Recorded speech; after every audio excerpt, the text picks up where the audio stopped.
अस्सलामुअलैकुम। I hope that all of you are fine, doing very very great. This is doctor Mahin Javed. तो आज की जो वीडियो है वो कंटिन्यूटी है हमारी पार्ट 2 की, जिसमें हम यूरिनरी ट्रैक्ट इन्फेक्शन को डिस्कस कर रहे हैं। पार्ट 1 के अंदर सारी पैथोफिजियोलॉजी है, कॉजेज हैं, किस तरीके से होता है, क्या है, डिटेल वहाँ पे है।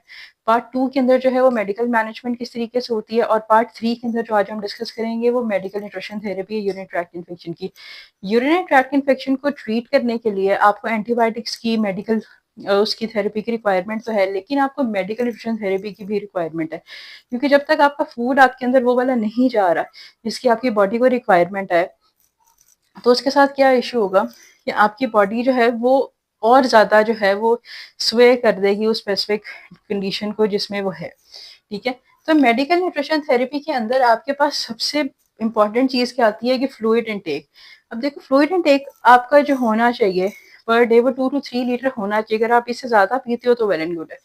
अब ये इतना हमारा फ्लूइड इनटेक क्यों होना चाहिए, ज़्यादा क्यों होना चाहिए यूरिनरी ट्रैक्ट इन्फेक्शन के अंदर? देखो, हम यूरिनरी ट्रैक्ट इन्फेक्शन के अंदर मेन ये चीज़ होती है कि उसके अंदर हमारी बॉडी में बैक्टीरिया बहुत ज़्यादा ग्रो कर चुका होता है, माइक्रो ऑर्गेनिज्म बहुत ज़्यादा ग्रो कर चुका होता है।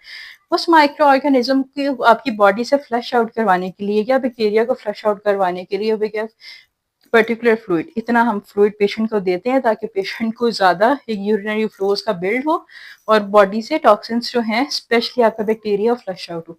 देन हम कौन से फंक्शनल फूड्स को यूज़ कर सकते हैं मेडिकल न्यूट्रिशन थेरेपी में यूटीआई को ट्रीट करने के लिए? देखो, यूटीआई को जब आप ट्रीट करते हैं ना, उसमें एक सबसे बेस्ट चीज़ आपके लिए क्या है? Cranberry juice. क्रैनबेरी एक फ्रूट आता है, ठीक है, उसका जूस आप फ्रूटी भी कंजम्पशन कर सकते हो, लेकिन जूस जो है वो ज़्यादा आपको प्रेफर किया जाता है। ठीक है, अच्छा, क्रैनबेरी के साशे भी आपको मिलते हैं मार्केट में, क्रैनबेरी मिक्स के नाम से होते हैं या कोई डिफरेंट नाम से, लेकिन क्रैनबेरी के साशे होते हैं in order to treat that particular condition जो कि यूटीआई है। ठीक है, फिर हम विटामिन सी इनरिच फूड लेंगे। जितने आपके लेमन्स हैं, जितने ऑरेंजेस हैं, इनको हम लेंगे क्यों? इसीलिए ताकि आपकी बॉडी के अंदर आपकी इम्यूनिटी जो है वो बनी रहे। ये ना हो कि आपकी इम्यूनिटी जो है वो बिल्कुल स्लो हो जाए, और आपकी जितनी इम्यूनिटी कम होगी आपकी बॉडी में आपका जो यूटीआई है वो इंक्रीज होता जाएगा। अगर आपकी इम्यूनिटी जो है वो कम हो गई है तो यूटीआई जो है ना ये इंक्रीज कर जाएगा, राइट। फिर प्रोबायोटिक्स। प्रोबायोटिक्स किस चीज के लिए जरूरी है? देखो, प्रोबायोटिक्स आपको जो आपका एक हेल्दी बैक्टीरिया आपकी बॉडी के अंदर वो भी जरूरी है। अगर हेल्दी बैक्टीरिया आपकी बॉडी के अंदर नहीं होगा तो बहुत सारे इश्यूज हो सकते हैं, गट से रिलेटेड बहुत सारे डिसऑर्डर्स हो जाते हैं। तो उसको मैनेज करने के लिए हमें प्रोबायोटिक्स लेने पड़ते हैं। अब देखो, मैंने आपको बताया कि आपका गट फ्लोरा उसको मेंटेन करना है, और वेजिनल फ्लोरा। आपका ये जो इन्फेक्शंस हो जाते हैं, यूटीआई पेशेंट को हुआ, और फीमेल्स के अंदर स्पेशली अगर यूटीआई होता है तो यूटीआई के साथ फंगस के जो इन्फेक्शंस हैं वो बहुत इंक्रीज कर जाते हैं। ठीक है, कैंडिडा जो है, ईस्ट वगैरह की इन्फेक्शन वो बहुत इंक्रीज कर रहे हैं, स्पेशली फंगस से करते हैं। तो उस चीज़ को मेंटेन करने के लिए, आपके जो वेजिनल फ्लोरा है उसको मेंटेन करने के लिए आप प्रोबायोटिक्स लेते हो। देन आप विटामिन ए और जिंक लेते हो। देखो, विटामिन ए और जिंक का एक तो मेन फंक्शन ये है कि वो आपकी बॉडी को इम्यूनिटी प्रोवाइड करता है। अदर देन दैट वो आपके टिश्यू की हीलिंग को प्रमोट करता है। यानी कि खुदा ना खास्ता आपका वो जो इन्फेक्शन इतना ज़्यादा था कि उसने आपके ब्लडर को डैमेज किया, तो ये उसको मेंटेन करेगा, उसको सही करना शुरू करेगा। कौन? विटामिन ए और जिंक। ठीक है, ये तो हमने इसकी बात कर ली, वो फूड्स जो चाहिए। ठीक है, अब वो वाले फूड्स जो हमें अपनी उसमें डाइट में नहीं चाहिए, जो हम यूरिनरी ट्रैक्ट को ट्रीट करें। ठीक है, कैफिनेटेड फूड।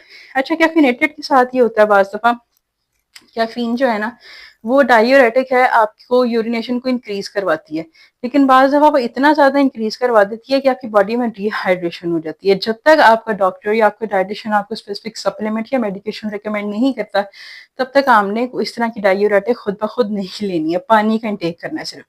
तो ये कैफीन इसलिए अवॉइड करनी है। दूसरा, कैफीन जो है ना वो इरिटेट करती है, इरिटेंट है। ठीक है, इरिटेंट है, किस चीज को इरिटेट करती है? आपको जो इन्फेक्शन हुआ है, जो आपको यूटीआई हुआ है, आपको किडनीज के अंदर हुआ हुआ है, आपको ब्लैडर में हुआ है, यूरेथ्रा में हुआ हुआ है, ये उसको इरिटेट करती है। देन कार्बोनेटेड बेवरेजेस का भी सेम इफेक्ट है कि ये इरिटेंट हैं, ये मसला कॉज करती हैं। इसलिए अगर आपका मसला 20% है तो it increases up to 60% due to the intake of these particular carbonated beverages and caffeine, right? फिर हमारे पास आर्टिफिशियल स्वीटनर है। Artificial sweetener again as a irritant act करते हैं, इस चीज़ को हमें अवॉइड करना है। अच्छा, अब एसिडिक फूड और स्पाइसी फूड। एसिडिक फूड में विटामिन सी आता है, आपके पास कुछ ऐसे फूड आते हैं जिसमें आपको पता है लेमन, वो आप ले लो। लेकिन इस तरह का एसिडिक फूड जिस तरीके से आप उसको इतनी क्वांटिटी में ले रहे हो कि वो आपके उस स्पेसिफिक पार्ट को, सपोज किडनीज है और यहाँ पे इस एरिया में आपको यूटीआई हुआ हुआ है, तो इस यूटीआई को इंक्रीज कर देता है, इसलिए हमें इसको कम लेना पड़ता है। देन स्पाइसी फूड्स को अगेन ये एज इरिटेंट काम करता है। और हाई शुगरी फूड, अब हाई शुगरी फूड के पीछे साइंस ये होती है कि स्पेशली डायबिटिक पेशेंट्स के अंदर भी हम जो है वो देखते हैं कि रीअक्रेंस यूटीआई की ज़्यादा होती है। तो जो आपके शुगरी फूड्स हैं उसके अंदर एक तो फूड मीट है, राइट, उसके अंदर, और दूसरी चीज होती है कि पेशेंट की बॉडी में जाएगा या पेशेंट डायबिटिक है, उसमें ऑलरेडी यूरिनरी ट्रैक्ट इन्फेक्शन तो हुआ हुआ है। जो यूरिनरी ट्रैक्ट इन्फेक्शन जो है वो हुआ हुआ है और पेशेंट डायबिटिक है या उसकी बॉडी में ग्लूकोज बहुत ज्यादा है, तो माइक्रो ऑर्गेनिजम्स उस ग्लूकोज के ऊपर फीड करते हैं। जब वो ग्लूकोज के ऊपर फीड करते हैं तो ग्लूकोज तो उसका फूड हुआ, तो आपका माइक्रो ऑर्गेनिज्म जो है वो ज्यादा हो जाते हैं। अगर वो किसी 1000 इन थाउजेंड है नंबर 10,000 सपोज, तो इट इंक्रीजेज अप टू 30 या 40,000।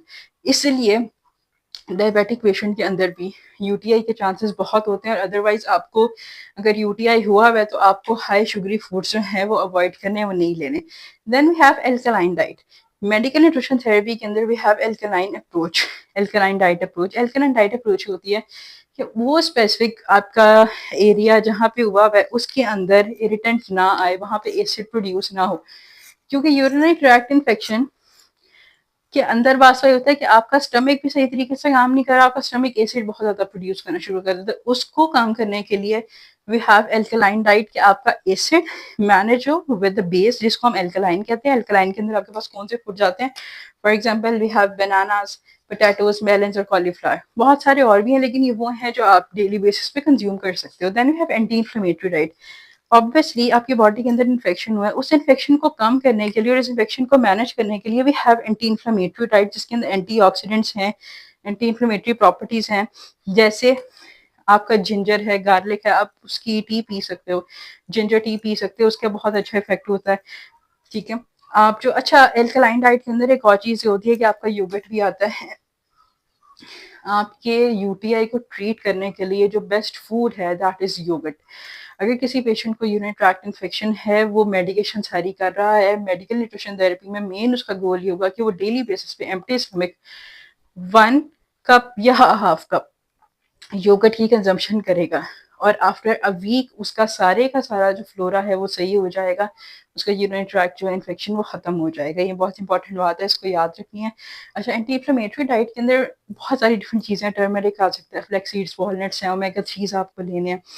और लो ऑक्सलेट डाइट, ऑक्सलेट डाइट को आपने क्या करना है, कम लेना है। ऑक्सलेट डाइट भी अगर किडनी में हुआ है ना, स्पेशली अगर आपका जो यूटीआई है वो किडनी में है, तो वहां पे फिर उस इन्फेक्शन के साथ स्टोन्स होने के चांसेस भी हो सकते हैं, ऑक्सीडेट के स्टोन्स, इसलिए हम काम करते हैं। और कैल्शियम हम इंक्रीज कर देंगे यूरिनरी ट्रैक्ट इन्फेक्शन के अंदर, क्योंकि कैल्शियम अपने साथ ऑक्सीडेट को बाइंड करवा के बॉडी से बाहर निकाल देता है। ठीक है, और ऑक्सीडेट किन चीज़ में होता है, आपके जो है टमाटोज में, या कोई आप फ्रूट्स जो अगर कंज्यूम करोगे तो उसका छिलका उतार के लोगे। ठीक है, और स्पेनिश के अंदर बहुत ज़्यादा होता है, क्रिस्टल्स टाइप होते हैं अगर आप माइक्रोस्कोपिकली इसको देखो। ठीक है, और लास्ट चीज़ जो है वो हाइजीन को मेंटेन करना है। हाइजीन मेंटेन करना बहुत इंपॉर्टेंट है, क्योंकि जब हाइजीन मेंटेन नहीं होगी तो बैक्टीरिया इन नंबर्स जो है वो इंक्रीज करते जाएंगे, राइट। अच्छा, अब we have a diet plan जिसके अंदर हम, अगर किसी पेशेंट को यूटीआई हुआ है, वो जो मेडिकल न्यूट्रिशन थेरेपी हमने यहाँ पे पढ़ी उसको हम यहाँ पे अप्लाई करके देख सकते हैं। अगर किसी पेशेंट को है वो ये वाला प्लान यूज करेगा तो उसका यूटीआई जो है वो कम होने के चांसेस हैं। सबसे पहले एक चीज तो आप ज़हन में रखो कि उठते सार एम्प्टी स्टमक प्री ब्रेकफास्ट के अंदर आपको योगर्ट की कंजम्पशन जो है वो करनी है। ठीक है, आपका या तो हाफ कप या आपका 1 कप ये आपने कंज्यूम करना है अगर आपको यूटीआई है। ठीक है, ये कंज्यूम करो, वेल एंड गुड। अगर ये कंज्यूम नहीं करना तो लेमन वाटर आपको कंज्यूम करना पड़ेगा। ठीक है, ताकि आपकी बॉडी की इम्यूनिटी जो है वो सही रहे। Then we have breakfast.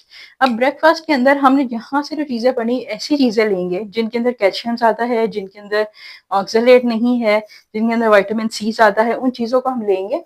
For example हम ओट्स को ले सकते हैं फ्लैक्स सीड्स के साथ, और ये वाला योगर्ट अब यहाँ पे भी यूज कर लो तो इशू नहीं है, लेकिन रिकमेंडेड यही है कि आप उसको प्री ब्रेकफास्ट में यूज करो। तो फ्लैक्स सीड्स यूज कर लो, वॉलनट्स डाल लो, आलमंड्स डाल लो, ये हो गया। फिर आपका मॉर्निंग स्नैक जो आप 11 to 12 o'clock पे लेते हो, उसमें आपको क्रैनबेरी जूस लेना है। अगर क्रैनबेरी आपको अवेलेबल है तो आप उसका जूस ले लो, अगर आपको क्रैनबेरी अवेलेबल नहीं है तो मार्केट में क्रैनबेरी साशे के नाम से जो है वो मिलते हैं, साशेस in order to treat urine tract infection, उसको आप ले सकते हो। और उसके साथ आपने एक एप्पल की कंजम्पशन करनी है ताकि आपकी बॉडी के अंदर जो है वो इन्फेक्शन इंक्रीज ना करे, न्यूट्रिएंट्स की एब्जॉर्प्शन जो है वो हिंडर ना हो, ठीक है। फिर लंच, लंच के अंदर आप ब्राउन राइस को कंज्यूम कर सकते हो अलॉन्ग विद वेजिटेबल्स और ग्रिल चिकन, ठीक है, और साथ आप मिंट राइस की कंजम्पशन करोगे। फिर स्नैक के अंदर आपको कैमोमाइल टी लेनी है। कैमोमाइल एक सूदिंग इफेक्ट आपकी बॉडी को प्रोवाइड करती है। अगर इरिटेंट का आपकी बॉडी में चला गया है, यूटीआई है, तो ये उसको सही करेगा। और साथ आपको ऑलमंड्स लेने हैं। ऑलमंड्स आप स्किप भी कर लो, यहाँ पे ले लो तो कोई इशू नहीं है, ठीक है। डिनर के अंदर क्या है कि हम चनों की सैलड लेंगे। देखो यूटीआई हुआ है, यूटीआई को हमने सही करने के लिए मैंने आपको इस जगह पे बताया था कि विटामिन ए और जिंक लेना है ताकि टिश्यू हीलिंग को प्रमोट कर सके। इसके साथ आपको प्रोटीन्स भी लेने हैं। जब तक आप प्रोटीन नहीं लोगे आपकी बॉडी कैसे हील करेगी सही तरीके से। इसलिए आपको चिकपीस लेने हैं, या चिकपीस की आप सैलड ले सकते हो। चिकपीस की सैलड के साथ आप ग्रिल फिश या ग्रिल चिकन लेना है, या मटन भी आप कंज्यूम कर सकते हो, ठीक है। But try not to consume beef, क्योंकि बीफ जो है वो हैवी हो जाता है। वो जितना हैवी होगा उतना एसिड ज्यादा प्रोड्यूस होगा, आपकी बॉडी में दोबारा से इरिटेंट आ जाएगा। और बेड टाइम पे मेन इंपॉर्टेंट चीज, दूध का ग्लास जिसके अंदर आप हल्दी डालोगे along with black pepper powder, उसका काली मिर्चों का, क्योंकि हल्दी और ब्लैक पेपर ये आपस में जब आपका फंक्शन करते हैं तो बहुत अच्छे तरीके से काम करते हैं, चीज़ को इन्हांस कर देते हैं, उसकी एब्जॉर्प्शन को इन्हांस कर देते हैं। इसलिए हमने कैल्शियम लेना था, तो यहाँ पे हमें बेड टाइम स्नैक्स में दूध लेना पड़ा। तो ये आपकी वीडियो थी पार्ट 3 की, जिसमें हमने मेडिकल न्यूट्रिशन थेरेपी पढ़ी यूरिनरी ट्रैक्ट इन्फेक्शन की। कोई चीज़ आपको नहीं समझ आई तो आप कमेंट में पूछ सकते हैं। वीडियो अच्छी लगी है तो लाइक कर दे, चैनल को सब्सक्राइब कर दे। Thank you so much.